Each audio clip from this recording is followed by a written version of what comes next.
अस्सलाम वालेकुम everyone, welcome back to BM educates. और आज हमारा कोर्स कोड है 8614 एजुकेशनल स्टैटिस्टिक्स।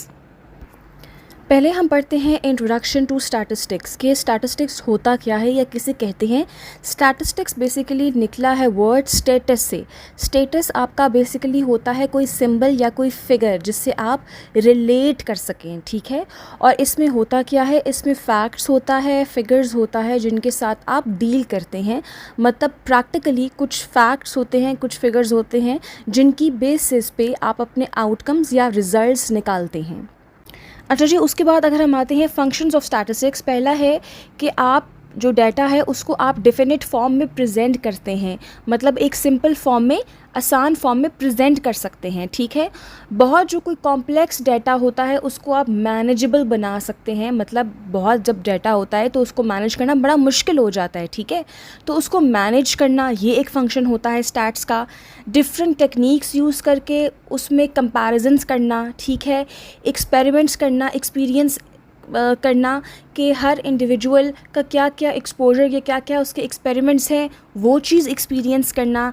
पॉलिसीज़ फॉर्मुलेट करना, मतलब पॉलिसीज़ बनाना, ठीक है। और कौन से फैक्ट्स या फिगर्स, उनकी क्या ट्रेट्स हैं, वो कैसे हैं, ठीक है, अपनी नेचर में उनका वो जो मैग्नीट्यूड है एक फिनोमिना का, वो मेजर या वो चेक करना, ये फंक्शंस हैं आपके स्टैटिस्टिक्स के।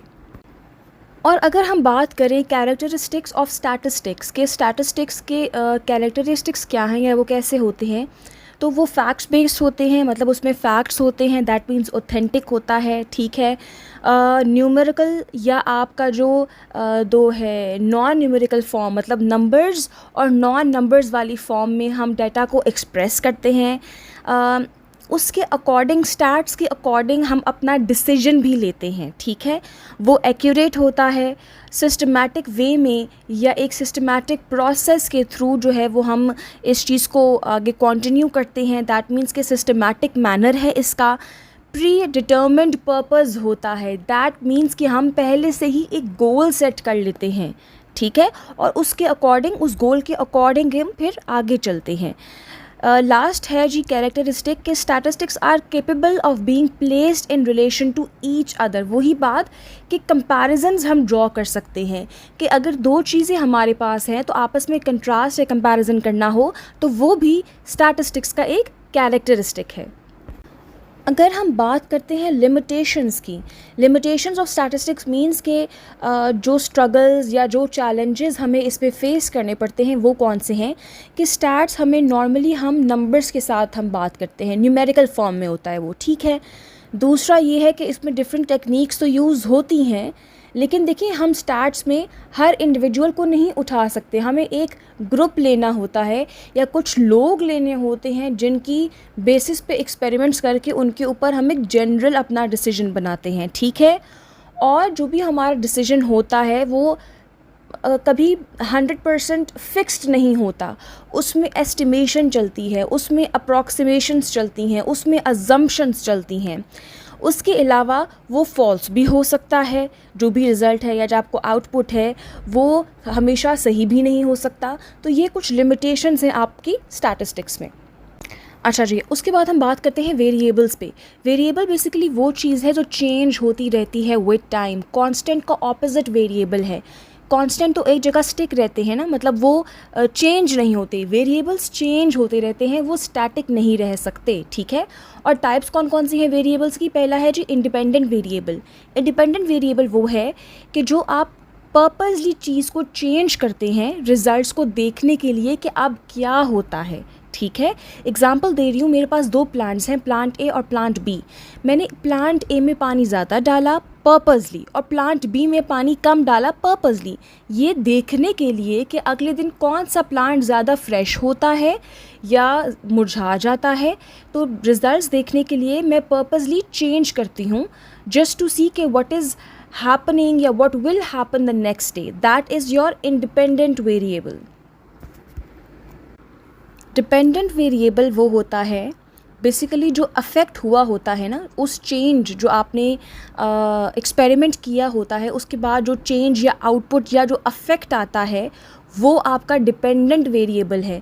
जैसे कि अगर हम वो पौधे वाली ही एग्जांपल लें, तो जो हमने पानी वगैरह डाला उस पर डिपेंडेंट वेरिएबल कौन सा था? उसमें डिपेंडेंट वेरिएबल है प्लांट की हाइट और ग्रोथ और फ्रेशनेस, क्योंकि वो अफेक्ट है। So that is dependent variable. और अगर हम इंडिपेंडेंट वेरिएबल की बात करें तो हमने कितना पानी दिया था, वो आपका इंडिपेंडेंट वेरिएबल होगा। ठीक है। अच्छा, उसके बाद है जी एक्सट्रेनियस वेरिएबल। उसमें एक्सट्रेनियस एक्स्ट्रा से निकला है, ठीक है, वर्ड एक्स्ट्रा से। तो समथिंग एक्स्ट्रा जो कि आपने शायद प्लान ना किया हो अपने एक्सपेरिमेंट में, और वो आपके रिजल्ट्स या आपके आउटपुट को चीज़ अफेक्ट करी है, दैट इज़ एक्सट्रेनियस वेरिएबल। ठीक है। उसमें क्या होता है, अगर हम प्लांट की एग्जांपल ले रहे हैं, तो अगर मैं कहूँ कि प्लांट ए धूप में पड़ा था और प्लांट बी शेड में पड़ा था, तो दैट मीन्स कि शायद वो जो सनलाइट है और जो शेड है वो एक एक्स्ट्रा चीज़ हो गई ना, वो तो हमने देखी ही नहीं, वो वाला मतलब वो वाली साइड हमने देखी ही नहीं। तो वो जो एक्स्ट्रा चीज़ है शेड और सनलाइट, वो हमारे आउटपुट या रिज़ल्ट को अफेक्ट करेगी, दैट इज़ एक्सट्रेनियस वेरिएबल। उसके बाद है जी इंटरवीनिंग वेरिएबल। इंटरवीनिंग मतलब कि इंटरवीन करना, दरमियान में आना। तो ऐसा वेरिएबल जो आपका इंडिपेंडेंट वेरिएबल और डिपेंडेंट वेरिएबल के बीच में आता है, और जो आपको इट हेल्प्स एक्सप्लेन कि एक चीज़ कैसे हुई, क्यों हुई, कि अगर आउटपुट पौधे का आया कि वो फ्रेश था, फ्रेश नहीं था, शेड था, सनलाइट था, तो ऐसा क्यों हुआ, क्यों होना चाहिए था, ये सारा आपको इंटरवीनिंग वेरिएबल जो है वो बताता है या डिफ़ाइन करता है। अच्छा जी, उसके बाद हम आते हैं पॉपुलेशन एंड सैम्पलिंग की तरफ। पॉपुलेशन बेसिकली होती है कि अगर मैं कहूँ कि मेरी एक क्लास है जिसमें 40 बच्चा है, तो वो 40 बच्चा मेरी पॉपुलेशन है, ठीक हो गया।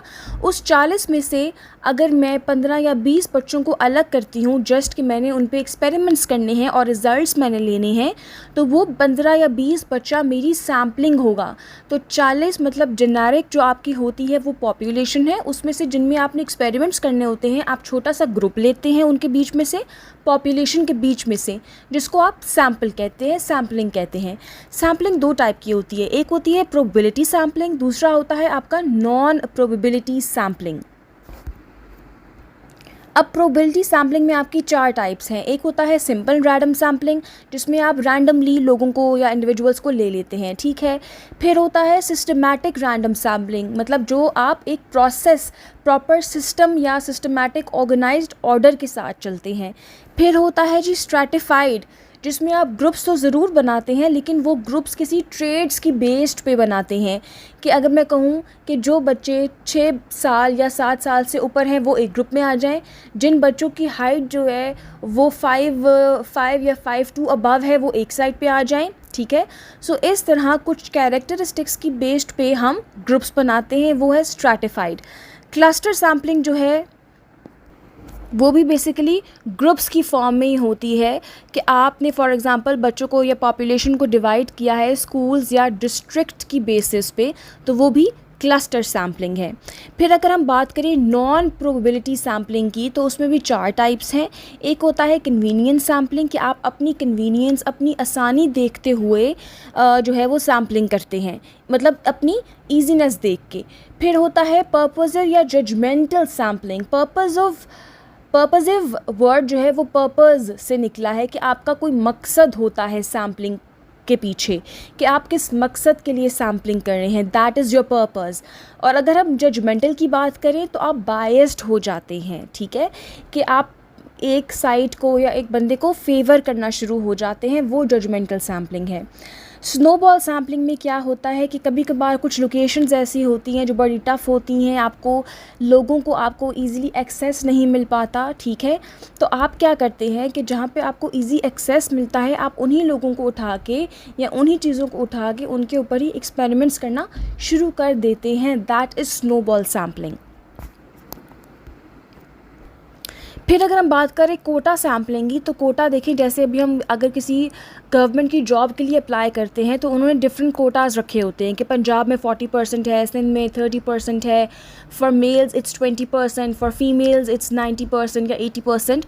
तो मखसूस सीट्स वो रख देते हैं डिफरेंट डिपार्टमेंट्स के लिए, मतलब कोटाज़ अलॉट कर देते हैं, that is basically quota sampling. अच्छा जी, उसके बाद हमारे पास टॉपिक आता है स्टैटिस्टिकल ग्राफ्स या स्टैटिस्टिकल ग्राफिक्स, ठीक है। उसमें क्या होता है कि जितना भी आपका स्टैट्स होता है या जो आपकी फ़िगर्स हैं, आपके जो फैक्ट्स हैं, आप उनको ग्राफ की या ग्राफिक्स की फॉर्म में शो करते हैं, रिप्रेजेंट करते हैं या एक्सप्लेन करते हैं अपनी ऑडियंस को। तो उसमें डिफरेंट टाइप्स होते हैं। पहला टाइप है पिक्टोग्राम या पिक्टोग्राफ। उसमें क्या होता है कि आप पिक्चर्स या सिंबल्स के थ्रू अपने नंबर्स या डाटा शो करते हैं। तो एग्ज़ाम्पल मैं देती हूँ कि अगर एक एप्पल हमने शो किया है, सो 1 एप्पल मतलब एक apple is equal to 10 apples, कि अगर कहीं एक एप्पल आपको रिप्रेजेंट हो रहा है, शो हो रहा है, तो वो आपको इज़ इक्वल टू होगा 30 एप्पल्स, क्योंकि एक एप्पल 10 एप्पल्स के बराबर था। तो अगर 3 एप्पल एक पिक्चर में आपको शो हो रहे हैं तो वो 30 एप्पल्स हुए, ठीक है। सो इस तरह का आप कोई पिक्चर या कुछ भी ड्रॉ करके आप लोगों को रिप्रेजेंट करते हो, दैट इज़ पिक्टोग्राफ या पिक्टोग्राम। फिर सिंपल सा आता है पाई चार्ट, जो मोस्टली कॉमन होता है। पाई चार्ट क्या होता है कि एक गोल सा सर्कल है जिसको आप स्लाइसेस में डिवाइड करते हैं, जस्ट लाइक अ पिज़्ज़ा स्लाइस। कि एक पिज़्ज़ा है, एक केक है, उसको आप जब स्लाइसेस में डिवाइड करते हैं, ठीक है, कुछ इक्वली भी होता है, कुछ इक्वली नहीं भी कभी कभार आप डिवाइड करते हैं, किसी को ज़्यादा चाहिए होता है, किसी को कम चाहिए होता है, तो वो पाई चार्ट कहलाता है, जिसमें आप डिफरेंट परसेंटेजेस बताते हैं। कि अगर किसी की रूटीन है, तो अगर हम पाई चार्ट के लिए हमने एक्सप्लेन करना हो सॉरी, तो हम क्या करेंगे, स्लीप 33% लिख लिया, स्टडी 20% लिख लिया, फ़न 80% लिख लिया, गेम्स 5% लिख लिया। तो पाई चार्ट ने पूरा जो है वो परसेंटेज के थ्रू एक्सप्लेन किया कि कौन सी चीज़ या कौन सी रूटीन उसकी कैसे कैसे डिवाइड हुई हुई है, वो पाई चार्ट होता है। फिर आता है आपका बार ग्राफ। बार ग्राफ मतलब बार्स होती हैं, रेक्टेंगल्स होते हैं बेसिकली, जिनको हम बार्स कहते हैं, और उससे आप फ्रीक्वेंसी शो करते हैं, नंबर फ्रीक्वेंसी शो करते हैं। जैसे कि अगर हम कहें कि 3 बच्चे हैं, उन तीनों में से किसने ज़्यादा बुक्स पढ़ी इस हफ़्ते, और नाम है जी अली, सारा, जॉन। तो जॉन अगर 10 पे हमने बार खड़ा किया हुआ है, सारा का 7 पे है, अली का 5 पे है, तो सबसे ज़्यादा बार किसका बड़ा है, जॉन का। रेक्टेंगल किसका बड़ा है, जॉन का। तो जॉन का बार ग्राफ सबसे लंबा है। तो दैट मीन्स कि जो रेक्टेंगल्स हम शो करते हैं फॉर नंबर फ्रीक्वेंसी, उसको हम कहते हैं बार ग्राफ या बार चार्ट। फिर आता है जी लाइन ग्राफ। सिंपल सी बात है इसमें कि लाइन वो कनेक्ट करने के लिए, पॉइंट्स शो करने के लिए कि विद टाइम कितने चेंजेस आए हैं, ठीक है। अगर मैं कहूँ कि मंडे को ये मौसम था, लाइन डाली, ट्यूसडे को ये था, लाइन डाली, वेंसडे को ये मौसम है, तो वो लाइन ग्राफ बेसिकली कनेक्ट करता है, आपको बताता है कि कितने चेंजेस या कितने फ्रीक्वेंट चेंजेस आए विद टाइम। अच्छा, हिस्टोग्राम जो है वो आपका बार ग्राफ टाइप ही है, लेकिन जो बार ग्राफ है वो इंडिविजुअल्स के साथ डील करता है। हिस्टोग्राम जो है वो आपका ग्रुप्ड डाटा के साथ डील करता है, ठीक है। और इसमें गैप्स नहीं होते, आपके जो बार्स हैं, जो रेक्टेंगल्स हैं, उनके दरमियान गैप्स नहीं होते, ठीक है। फिर we have scatter plot. Scatter dot basically आपका डॉट से रिप्रेजेंट किया जाता है। रिलेशनशिप आप कैसे चेक करते हो, दो चीज़ों के दरमियान किसी रिलेशन को चेक करना डॉट्स की मदद से, वो स्केटर प्लॉट होता है या स्केटर प्लॉट कहलाता है।